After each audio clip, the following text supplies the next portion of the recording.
ज्येष्ठ अभिनेते विवेक लागू यांचे गुरुवारी निधन झाले. ते 74 वर्षांचे होते. लेखन, संगीत दिग्दर्शन आणि अभिनय या तिन्ही क्षेत्रात विवेक लागू यांचे योगदान होते. विवेक यांच्या पार्थिवावर आज अंत्यसंस्कार करण्यात येणार आहेत.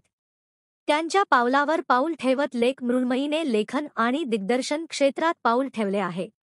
मराठी मालिका आणि रंगभूमी यावर विवेक लागू यांनी आपला खास ठसा उमटवला आहे.